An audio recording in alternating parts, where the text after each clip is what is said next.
شاری ئادیامان قوربانیەکی دیکەی دەستی بوومە لەرزەکەی تورکیا بوو. خەڵکی شارەکە سەردانی ماڵە ڕوو خاوەکانیان دەکەن و هەندێکی دیکەشیان بەنێو ئەو پێداویستیانەدا دەگەڕێن کە خێرخوازان نردویانە. هەرچەندە کۆمەکی حکوومەتی تورکیا بۆ ئەم شارەی کە زۆرینەی کوردنشینە وەک دەڵێن هەر زۆر درەنگ گەیشتووە.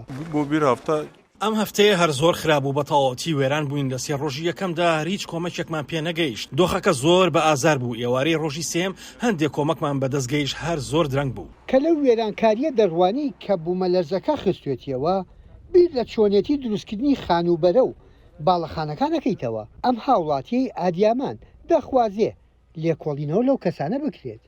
والله بولدان سۆنا ئیشتە لێرە بە دواویدی خانومان دەوێت لە دەوڵەت یارمەتی دەرونی و داراییمان دەبێت یان ماڵمان بۆ دروستکەنەوە یان پارەمان بدەنێ خانوو کڕینەوە. ئەگەر ئاستی بوومە لەرزەکە خێرا و فراوان بوو بێت ئەو هێواشەی دەسەڵاتی تورکیاش نیگەرانی زۆری دروست کردووە.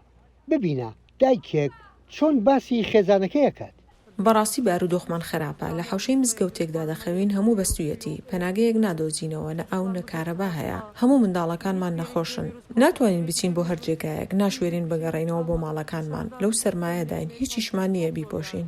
تا دێت قوربانیە گیانەکانی بوومە لەرزەکەی تورکیا و سووریا لە هەڵکشاندایە هێشتا ڕزگار بووان لەو وەرزی سەرمایە لە چاوەڕوانی فریاد ڕەسێکدان. یەحیا بەرزنجی دەنگی ئەمریکا، واشنگتن.